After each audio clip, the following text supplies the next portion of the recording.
ومن أحسن قولا ممن دعا إلى الله وعمل صالحا وقال إنني من المسلمين.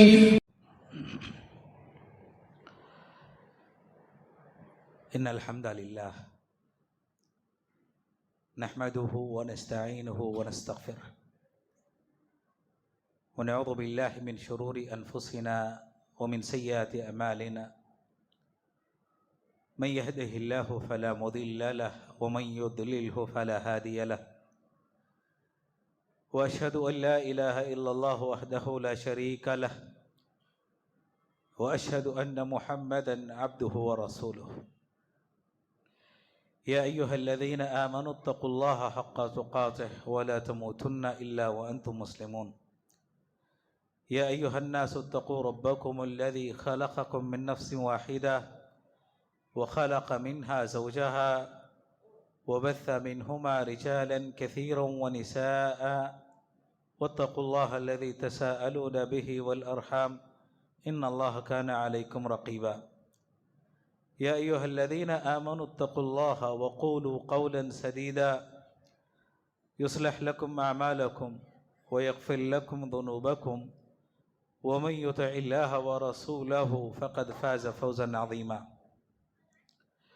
أما بعد فإن خير الحديث كتاب الله وخير الحديث هدي محمد صلى الله عليه وسلم وشر الأمور محدثاتها وكل محدثة بدعة وكل بدعة ضلالة وكل ضلالة في النار.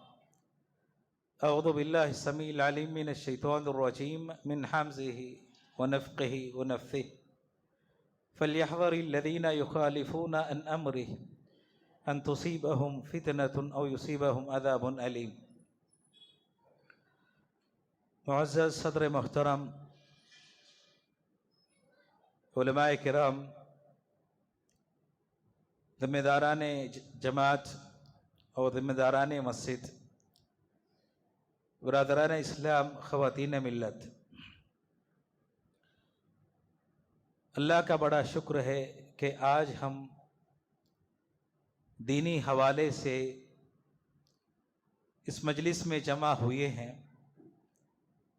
اللہ ہمارے بیٹھنے کو قبول فرمائے اور قیامت کے دن اللہ اس کو ہماری نیکیوں میں شامل فرمائے، آمین. برادران اسلام، جس موضوع سے متعلق مجھے کچھ باتیں آپ کے سامنے پیش کرنی ہیں وہ ہے دور حاضر کے فتنے، اسباب اور علاج.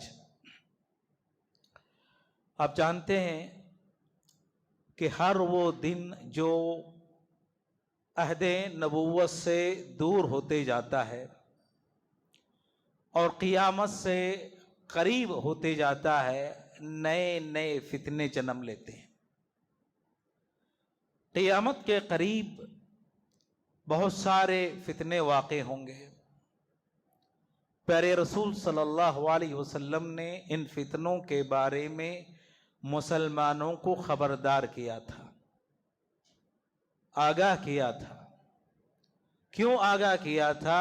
تاکہ کوئی مسلمان کہیں فتنوں کا شکار ہو کر اپنے دین اور ایمان سے ہاتھ نہ دھو لے، ایمان کو خیر آباد نہ کہہ دے.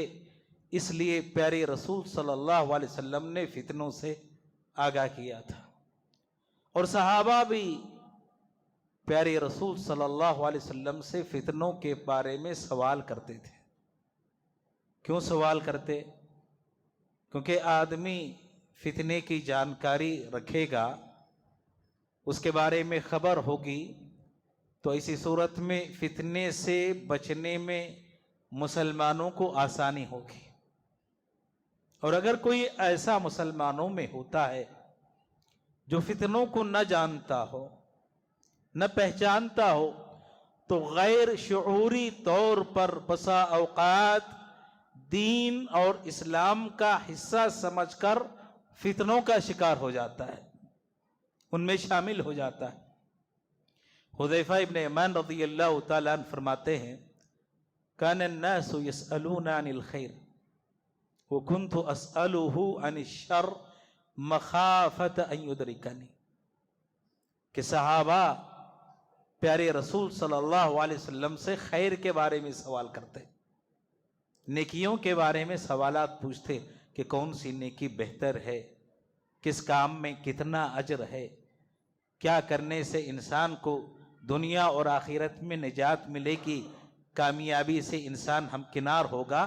صحابہ اس کے بارے میں سوال کرتے ہیں، لیکن وہ اپنے بارے میں فرماتے ہیں، کہتے ہیں وَكُنْتُ أَسْأَلُهُ عَنِ الشَّرِّ، میں پیارے رسول صلی اللہ علیہ وسلم سے شر کے بارے میں سوال کرتا، برائی کے بارے میں پوچھتا۔ کس ڈر سے؟ اس ڈر سے، اس خوف سے کہ کہیں میں انجانے میں کسی برائی میں مبتلا نہ ہو جاؤں، کہیں کسی برائی کا شکار نہ ہو جاؤں۔ اور عمر فاروق رضی اللہ تعالیٰ فرمایا کرتے تھے کہ اگر مسلمانوں میں کوئی ایسا شخص پایا جائے جو جاہلیت کو نہیں جانتا، جاہلیت کو نہیں پہچانتا، یا برائی کے بارے میں خبر نہیں رکھتا، تو ایسی صورت میں اسلام آہستہ آہستہ اس کی زندگی سے رخصت ہوتا جائے گا، ختم ہوتا جائے گا۔ لہذا فتنوں کو جاننا، اس کو پہچاننا اور پہچان کر بچنے کی کوشش کرنا، یہ ایک اچھے مسلمان ہونے کی نشانی ہے۔ فتنے کیا ہے؟ بہت سارے۔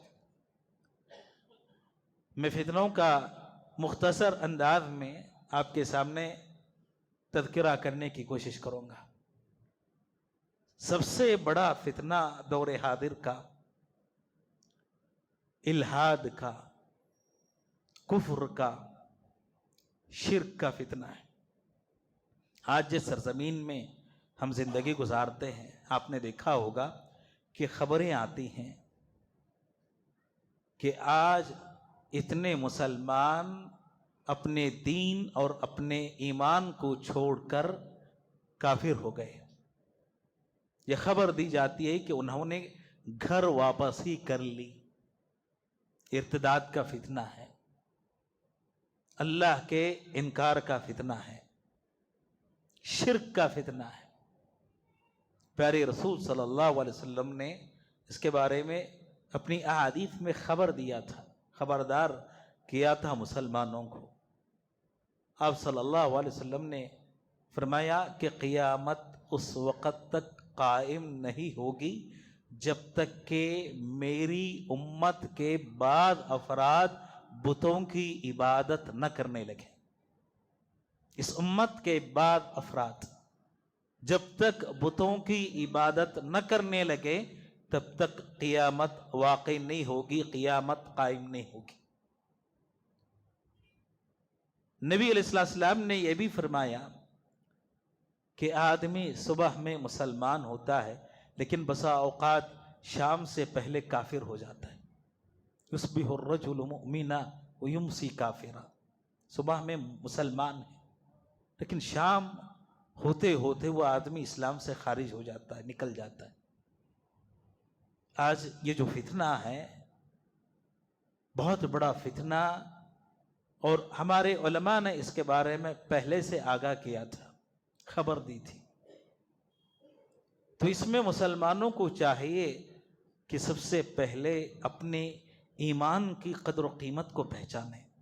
اللہ نے جو دولت دی ہے، اسلام کی اتنی بڑی دولت ہے کہ دنیا کی ساری دولت بھی اگر کسی مسلمان کو دے دی جائے اور کہہ دیا جائے ایمان کو ترک کر دو، تو میرے دوستو ایمان کی جو دولت ہے وہ ساری دولت کے مقابل میں، ساری دنیا کے مقابل میں اتنی بڑی دولت ہے کہ انسان دنیا کو ٹھکرا سکتا ہے۔ اور پیارے رسول صلی اللہ علیہ وسلم نے دنیا کی مثال دی تھی۔ دنیا، ساری دنیا ایک مچھر کے پر سے زیادہ حقیر ہے۔ دنیا کی قیمت ایک مرے ہوئے جانور کے مساوی بھی نہیں۔ ہم اپنے ایمان کی قدر کو پہچانیں کہ جو دولت اللہ نے ہم کو دیا ہے، عطا کیا ہے، یہ کتنی بڑی دولت ہے، کتنی بڑی چیز ہے۔ دنیا کے بعد مصائب کا شکار ہو کر بسا اوقات دین کو چھوڑ دیتے ہیں۔ اللہ تعالیٰ نے قرآن مجید میں کہا بل تؤثرون الحیات الدنیا والآخرۃ خیر وابقیٰ۔ اگر مسلمان کے دل میں صرف ایک آیت کا ترجمہ آ جائے کہ بلکہ تم دنیا کی زندگی کو ترجیح دیتے ہو، دنیا کی زندگی کو تم ترجیح دیتے ہو، حالانکہ آخرت کی زندگی ہمیشہ رہنے والی، ہمیشہ باقی رہنے والی۔ یہ دنیا فانی ہے، یہ مال ختم ہونے والا ہے، یہ جائیدادیں ساری ہم کو ترک کرنی ہے، اور حقیقی جو زندگی ہے وہاں ہم کو منتقل ہونا ہے۔ یہ تصور اگر انسان کے ذہن میں، دماغ میں آ جائے تو کبھی وہ اپنے ایمان کو نہیں بیچے گا۔ حسن بصری رحمہ اللہ نے مسلمانوں کے ارتداد کے تعلق سے فرمایا تھا یبیع دینہ بعرض من الدنیا قلیل۔ بہت سارے مسلمان جو مرتد ہوتے ہیں اس کی وجہ کیا ہے؟ یبیع دینہ، اپنے دین کو بیچ دیتا ہے حقیر دنیا کے مقابلے میں، چند سکوں کے عوض، چند سکوں کے عوض، دینار اور درہم کے عوض بسا اوقات انسان اپنے دین کو بیچ دیتا ہے۔ تو گویا کہ ہم نے حقیقت میں ایمان کی قدر نہیں کی، اللہ کی عظمت کو نہیں پہچانا، اور اس کی ربوبیت، اس کے الوہیت، اسماء اور صفات کے جو باب ہیں ہم نے اس کو نہیں جانا۔ نتیجہ یہ ہوتا ہے کہ انسان دنیا کے مقابلے میں بسا اوقات آسانی کے ساتھ اپنے ایمان کو بیچ دیتا ہے، چھوڑ دیتا ہے۔ تو اپنے ایمان اور اسلام توحید کی حقیقت کو جاننے کی ضرورت ہے، پہچاننے کی ضرورت ہے۔ اسی لیے آپ دیکھتے ہیں کہ صحابہ نے ساری تکلیفیں برداشت کی، ساری تکلیفیں۔ لٹایا جاتا تھا بلال ابن ابی رباح رضی اللہ تعالیٰ عنہ کو مکے کی ریت پر، گرمی کے شدید ایام میں۔ گرمی کی شدت کتنی ہوتی ہے جانتے ہیں ہم سب، خصوصاً مکے کی جو گرمی ہوتی، پیٹھ جل جاتی تھی، لیکن اس کے باوجود کہتے احد احد، کہ اللہ اکیلا حقیقی معبود ہے، اللہ وحدہ لا شریک ہے، اس کا کوئی شریک نہیں۔ یہ جو کلمات ان کی زبان سے ادا ہوتے، کیوں؟ انہیں پتا تھا کہ دنیا کی یہ تکلیف محض چند روز کی تکلیف ہے، چند دنوں کی تکلیف ہے، اس کے بعد ہمیشہ آرام کی زندگی ہے۔ نبی علیہ السلام آل یاسر رضی اللہ تعالیٰ اور ان کے خاندان سے گزرتے، تکلیفوں کو اپنی آنکھوں سے مشاہدہ کرتے تو کہتے صبراً آل یاسر فإن موعدکم الجنہ، کہ آل یاسر صبر سے کام لو، اللہ نے تمہارے لیے جنت کا وعدہ کیا، اس پہ صبر کرو، دنیا کی مشقتیں ہیں اس کو برداشت کرو، صبراً آل یاسر فإن موعدکم الجنہ، اللہ نے تمہارے لیے جنت کا وعدہ کیا ہے۔ اور اسی طریقے سے دور حاضر کے جو فتنے ہیں، آپ نے دیکھا ہوگا کہ جماعتوں کے، بدعتوں کے فتنے، پیارے رسول صلی اللہ علیہ وسلم نے اپنی حدیث میں اس بات کی نشاندہی کی تھی کہ یہود 71 فرقوں میں بٹیں گے، عیسائی 72 فرقوں میں بٹیں گے، میری یہ امت 73 فرقوں میں بٹے گی، 73 فرقے ہوں گے، کلھا فی النار الا واحدہ، یہ سارے فرقے جہنم میں جائیں گے سوائے ایک کے۔ صحابہ نے سوال کیا وہ کون سا فرقہ ہے، کون سی جماعت ہے؟ نبی علیہ السلام نے فرمایا جس پر میں اور میرے صحابہ چلتے ہیں، اختیار کرتے ہیں، اگر کوئی وہ راستہ، وہ منہج اپنے لیے اختیار کرتا ہے تو وہ جنت میں داخل ہوگا، وہ جنت میں جائے گا۔ علماء نے اس حدیث کی تفسیر کرتے ہوئے کہا، امام احمد بن حنبل فرماتے ہیں، کہتے ہیں ان لم یکونوا اہل الحدیث فلا ادری من ہم، یہ جو کامیاب ہونے والی جماعت ہے، فرقہ ہے، اگر اہل حدیث نہ ہو تو میں نہیں سمجھتا کہ کوئی اور فرقہ مراد ہو سکتا ہے۔ علی بن المدینی رحمہ اللہ نے اس کی تفسیر کی، بہت سارے علماء، امام حاکم رحمہ اللہ نے یہی تفسیر کی کہ کامیاب ہونے والا گروہ اہل حدیث کا ہے۔ کیوں؟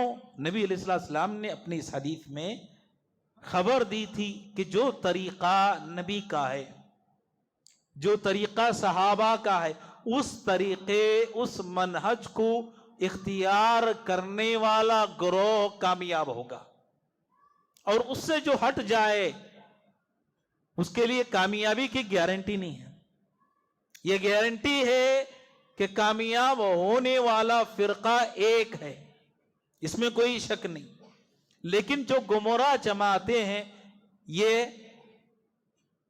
کامیاب ہو بھی سکتے ہیں اور بسا اوقات جہنم میں بھی داخل ہو سکتے ہیں، جیسے اس کی بدعتیں ہوں گی، جیسے اس کے انحراف ہوگا، ویسے ہی ان کے ساتھ قیامت کے دن معاملہ کیا جائے گا۔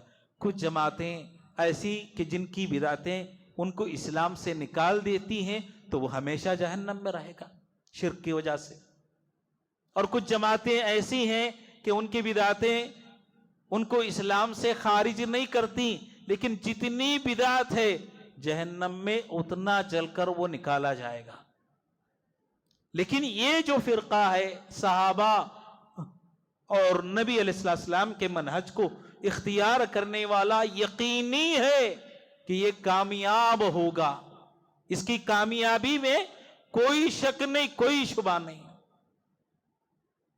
کیوں یہ کامیاب ہوگا؟ کیونکہ ان کا منہج وہی منہج جو پیارے رسول صلی اللہ علیہ وسلم کا منہج تھا، ان کا منہج وہی منہج جو صحابہ کا منہج تھا۔ آج نوجوان خصوصاً آپ دیکھتے ہوں گے کہ حیرت اور پریشانی میں ہوتے ہیں کہ اتنی جماعتیں ہیں، اتنی فرقے ہیں، کس فرقے کی مانیں؟ اللہ کے بندے، جس فرقے کے بارے میں نبی علیہ السلام نے کہہ دیا کہ وہ فرقہ ناجیہ ہے، وہ طائفہ منصورہ ہے، وہ کامیاب ہونے والا گروہ ہے، وہ جنت میں جانے والا گروہ ہے، اس کی آپ اتباع کریں، وہ راستہ اپنے لیے آپ اختیار کریں، کیونکہ یہاں کامیابی یقینی ہے، کسی شک اور شبہ کی کوئی گنجائش نہیں۔ ادھر ادھر آپ بھٹکتے پھریں گے، یہ شیطان کے راستے ہیں، اور شیطان بسا اوقات انسانوں کو بھٹکاتا ہے۔ آپ نے دیکھا ہوگا کہ کتنے نوجوان بسا اوقات یہ سوچ کر کہ پتہ نہیں اس جماعت میں کوئی کام نہیں ہوتا ہے، اس لیے اس جماعت کو چھوڑ دیا، کسی اور جماعت میں چلا گیا۔ بھائی، آپ کو کام کرنے سے کسی نے روکا ہے؟ اللہ کا کوئی بندہ آپ کو راستے میں چلتے ہوئے مل جائے گا تو کیا آپ خیر کے 2 کلمے اس کے ساتھ شیئر نہیں کر سکتے؟ کسی مشرک کو آپ دیکھتے ہیں، شرک کے بارے میں سمجھا نہیں سکتے اس کو، توحید کی تعلیم نہیں دے سکتے، کس نے منع کیا آپ کو؟ کسی نے روکا ہے؟ اجتماعی کام کوئی ضروری نہیں ہے۔ اگر کوئی مسلمان دین کی اہمیت کو، توحید کی اہمیت کو سمجھتا ہے، تنے تنہا کام کر سکتا ہے، اکیلا کام کر سکتا ہے۔ نبی علیہ السلام جب بھیجے گئے تھے دنیا میں، کوئی ماننے والا تھا؟ کوئی مسلمان تھا؟ اکیلے تھے آپ تنہا تھے، سارے کافر ہیں، سارے مشرک۔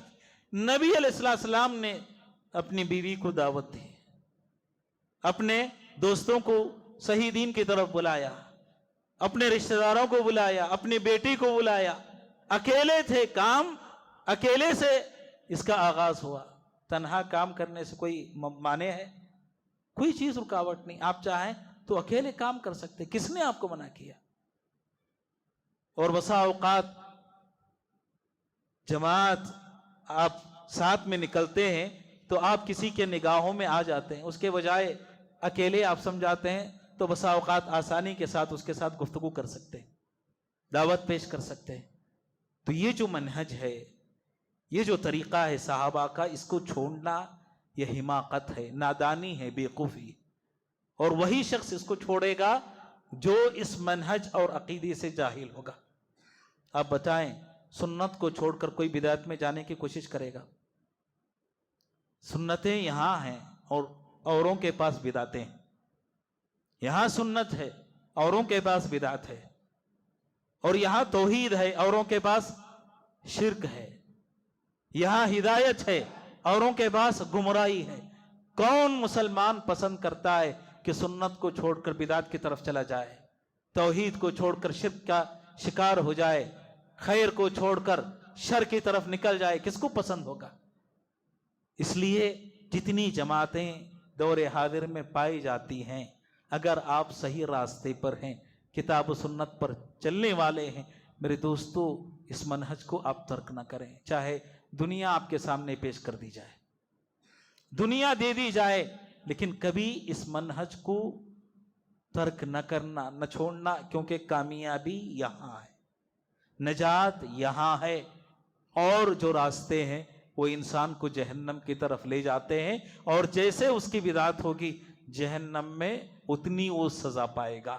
اگر بدعت ایسی ہے کہ اسلام سے خارج کرتی ہے تو ہمیشہ وہ جہنم میں رہے گا، اور اگر ایسی بدعت ہے کہ اسلام سے خارج نہیں کرتی تو جتنی بدعت ہے اتنے دن وہ جہنم میں سزا پائے گا۔ کیوں کوئی اہل حدیث جہنم میں جانے کی کوشش کرے؟ اور اسی طریقے سے دور حاضر کے جو فتنے ہیں، ایک فتنہ خارجیت کا فتنہ ہے، بہت بڑا فتنہ۔ آپ نے دیکھا ہوگا دہشت گردی نے آج دنیا کو تباہ کر دیا ہے، انسان کے خون کا پیاسا ہے۔ ایک انسان دوسرے انسان کو قتل کرنا، اس کو اس کے مال سے الگ کرنا، اس کی بیوی بچوں سے اس کو جدا کرنا، آج یہ دنیا میں عام بات ہو گئی۔ آپ شاید ہی کوئی ایسا دن گزرتا ہوگا جس دن قتل و غارت گری کا سلسلہ نہ چلتا ہو۔ روزانہ آپ اخبارات میں پڑھتے ہوں گے فلاں جگہ اتنے لوگ مارے گئے، فلاں جگہ اتنے لوگوں کا خون بہایا گیا۔ یہ ساری چیزیں، یہ سارے فتنے جو قتل کے ہیں، یہ کیوں واقع ہوتے ہیں؟ میرے دوستو ایک فکرہ ہے، بسا اوقات اسی فکرے کی وجہ سے ہو سکتا ہے کوئی مسلمان کسی مسلمان کی جان کو یا کسی اور کی جان کو اپنے لیے حلال کر لے۔ فکرہ کیا ہے؟ خارجیت کا فکرہ کہ ارتکاب کبیرہ، کبیرہ گناہوں کا ارتکاب کرنے والا کافر ہے۔ اگر کوئی آدمی یہ سوچتا ہے کہ زنا کرنے والا کافر ہے، چوری کرنے والا کافر ہے، جھوٹ بولنے والا کافر ہے، خیانت کرنے والا کافر ہے، تو اس کا لازمی نتیجہ کیا ہوگا کہ چوری کرنے والا، زنا کرنے والا اگر کافر ہے تو اسلام سے نکل گیا، اور یہ سوچ لیتا ہے کہ جب وہ اسلام سے نکل گیا تو اس کی جان، اس کا مال میرے لیے کیا ہے؟ حلال ہے۔ تلوار لے کر نکل پڑتا ہے، بسا اوقات بیٹا باپ کو مارنے لگتا ہے، بھائی بھائی کا قتل کرتا ہے، اور یہ چیز واقع ہے۔ آپ نے دیکھا ہوگا کہ سعودی میں آج سے 15-20 سال پہلے شاید ایک بھائی نے اپنے بھائی کو قتل کیا، اسی فکرے کی وجہ سے کہ کبیرہ گناہوں کا ارتکاب کرنے والا کافر، کبیرہ گناہوں کا ارتکاب کرنے والا کافر نہیں ہوتا ہے۔ جھوٹ بولنے سے آدمی اسلام سے نہیں نکلتا ہے، چوری کرنے سے آدمی اسلام سے نہیں، گناہ ضرور ہے یہ، لیکن وہ مسلمان ہے۔ یہ گناہ کبیرہ گناہ ہے، بڑا گناہ ہے، اور اللہ اس کی سزا قیامت کے دن اس کو ضرور دے گا، لیکن اس کی وجہ سے اسلام سے وہ نکل جائے، اسلام سے وہ خارج ہو جائے اور کفر میں داخل ہو جائے، ایسا نہیں ہو سکتا ہے۔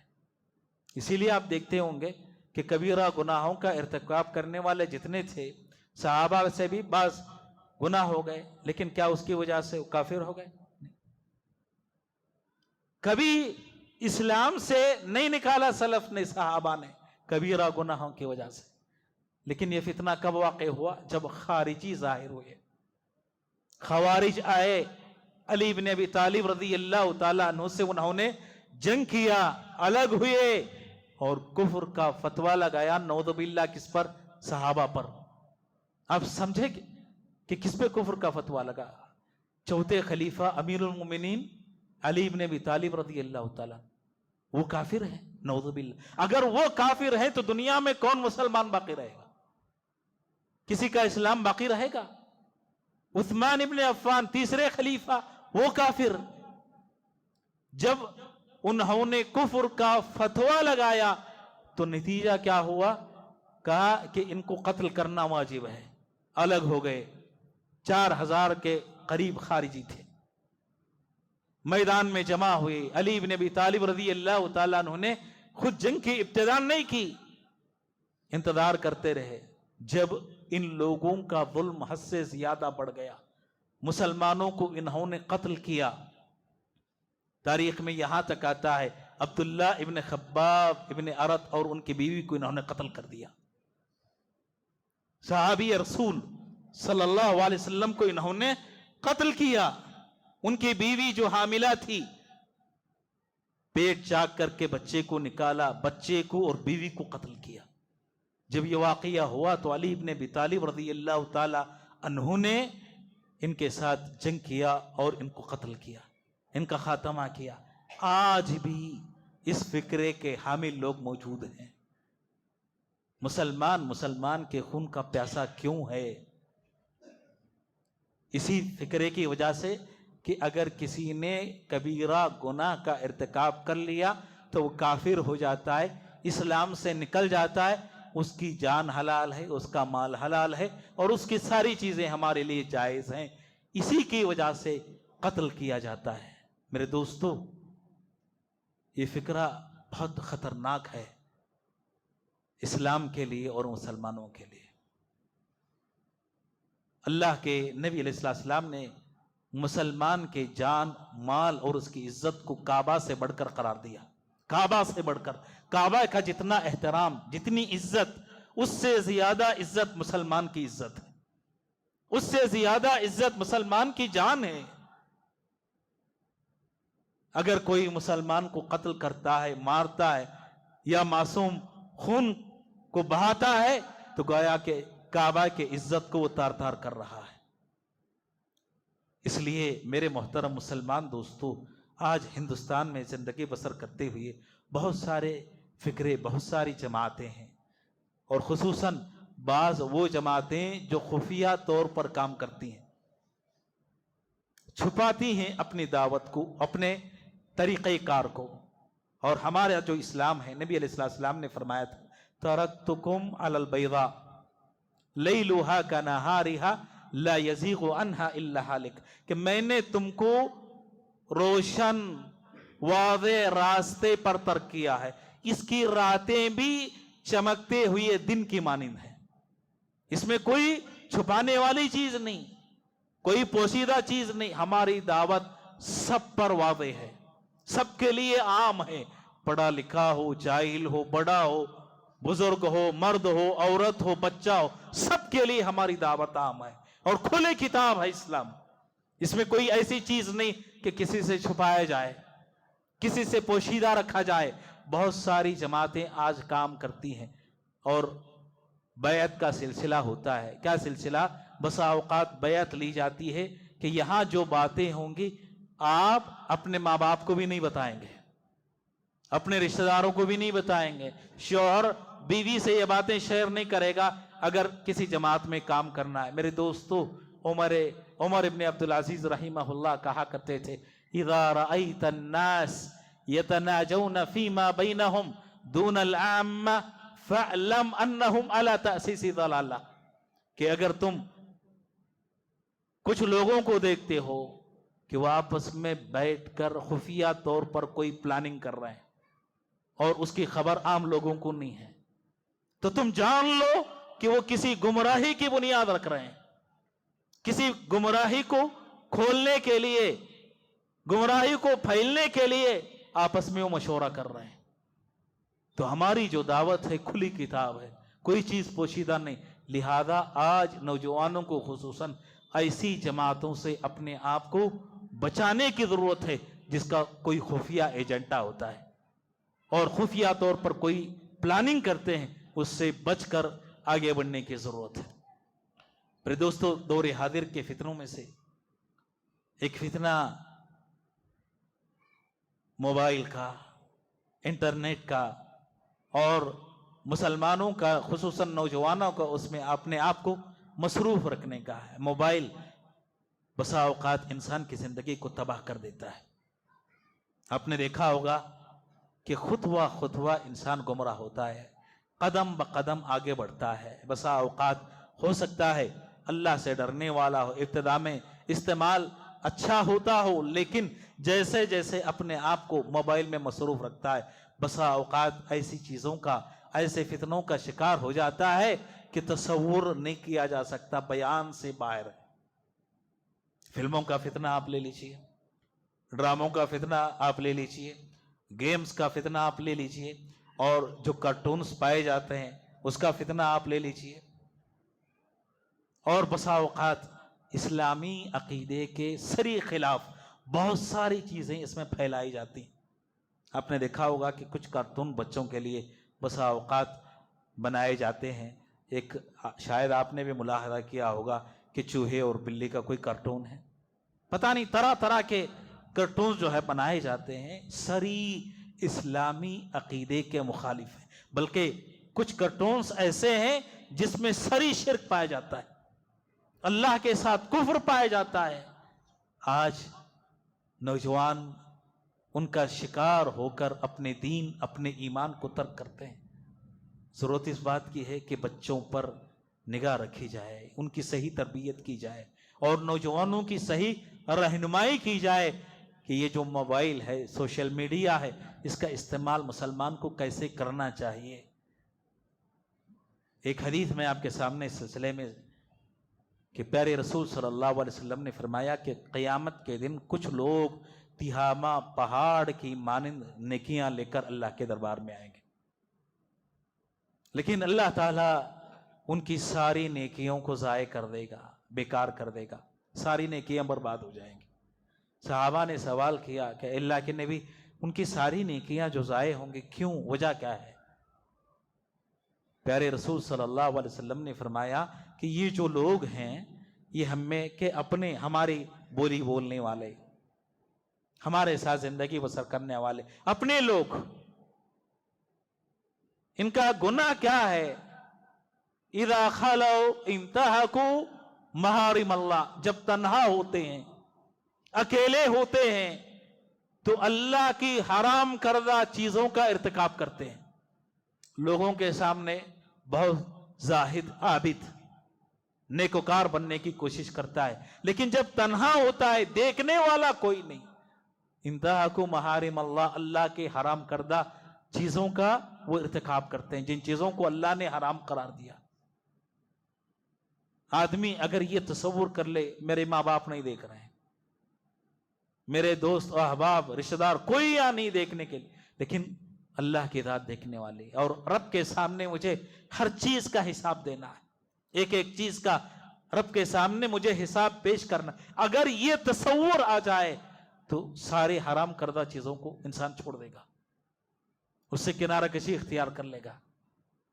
لہذا یہ جو سوشل میڈیا کا زمانہ ہے، اس میں جو فتنے ہیں اس سے محفوظ ہونے، اس سے اپنے آپ کو بچانے کی آج ضرورت ہے مسلمانوں کو. اسی طریقے سے دور حاضر کا ایک اہم فتنہ عورتوں کا فتنہ، اور اتنا بڑا فتنہ آپ دیکھتے ہیں کہ مسلم نوجوان کیسے عورتوں کے فتنے کا شکار ہو جاتے ہیں.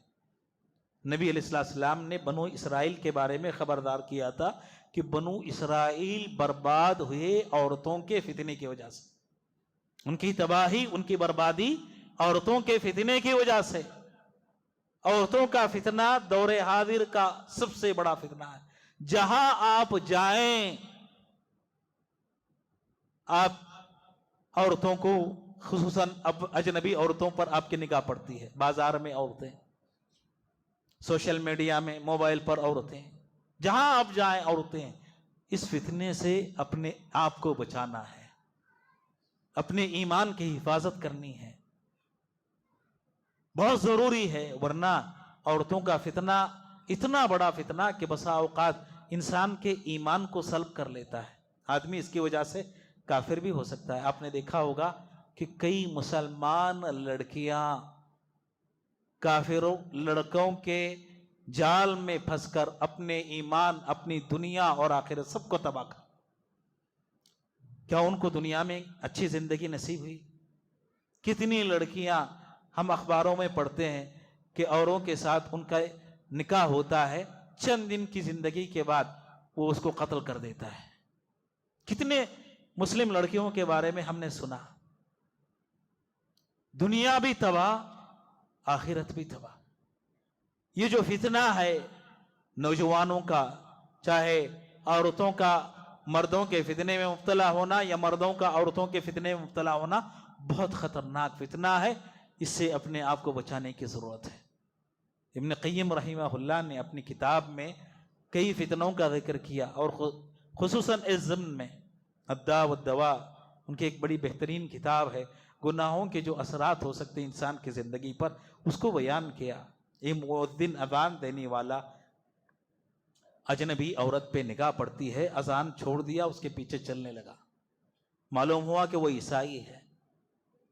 نکاح کا پیغام دیا، باپ نے انکار کر دیا کہ میری لڑکی تو عیسائی ہے، تم مسلمان ہو، میں کیسے تمہارے ساتھ نکاح کر سکتی ہوں؟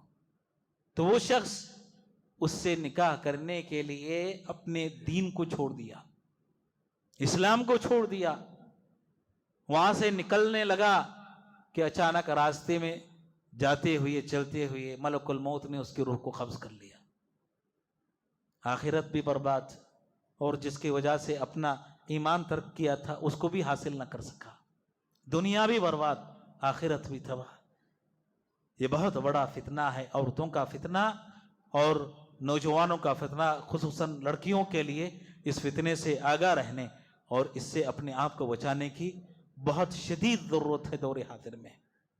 میرے محترم مسلمان دوستو، آج ان فتنوں کے روک تھام کے لیے ہمیں ضرورت ہے کہ حکمت کے ساتھ، بہترین اسلوب کے ساتھ دعوت و تبلیغ کا کام کریں، مسلمانوں کو سمجھائیں کہ یہ دین کتنا پیارا دین ہے، کتنا اچھا دین ہے، اس کے محاسن کیا ہیں، توحید کی کیا خوبیاں ہیں اور بدعت کے کیا نقصانات ہیں، شرک کا کیا انجام ہے۔ یہ ساری چیزیں آج مسلمانوں کے سامنے رکھنے، بیان کرنے کی ضرورت ہے۔ میرے محترم مسلمان دوستو، ایک اور فتنہ، اس کی طرف اشارہ کر کے میں اپنی بات کو ختم کروں گا۔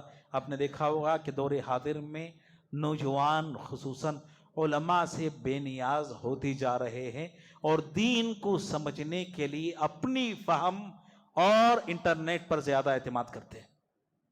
جتنا زیادہ عالم سے دور ہوگا نوجوان، اتنا فتنوں کا شکار ہوگا۔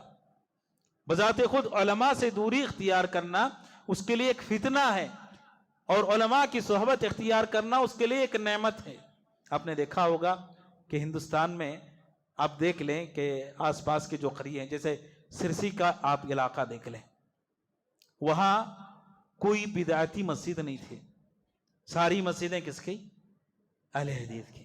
ایک بھی بدعتی گھر آپ کو چند سالوں تک نہیں ملتا تھا۔ وجہ کیا ہے کہ علماء آتے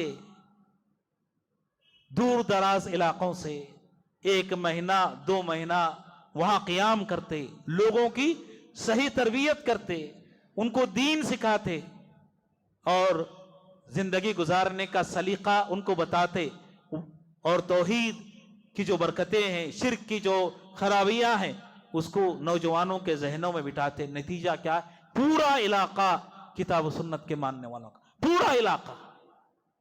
یہ علماء کی صحبت کی برکت ہے کہ بسا اوقات ایک عالم پورے علاقے کے لیے خیر و برکت کا ذریعہ بن جاتا ہے۔ اور اگر کسی شہر میں، کسی علاقے میں عالم نہ ہو تو بسا اوقات وہ علاقہ شرک اور بدعت کا گڑھ بن جاتا ہے۔ تو نوجوان بذات خود علماء سے دوری اختیار کر کے دین کو سمجھنے کی کوشش کرتے ہیں۔ میرے دوستو، یہ بہت بڑا فتنہ ہے۔ پورے کتاب و سنت کو سمجھنے کے لیے رہبری ضروری ہے۔ فَاسْأَلُوا أَهْلَ الذِّكْرِ إِن كُنتُمْ لَا تَعْلَمُونَ، اگر تمہارے پاس علم نہیں ہے تو سوال کرو، کس سے؟ اہل الذکر سے، علماء سے سوال کرو۔ یہ نہیں کہ آپ انٹرنیٹ میں چلے جائیں اور وہاں سرچ کریں، وہاں جواب پانے کی کوشش کریں۔ بسا اوقات جو جواب علماء کی طرف سے دیے جاتے ہیں، سائل کے سوال کو مد نظر رکھ کر، آپ کا سوال انٹرنیٹ پر موجود سوال سے الگ ہو سکتا ہے، اور ملابسات، احوال، کوائف، ظروف الگ ہو سکتے ہیں۔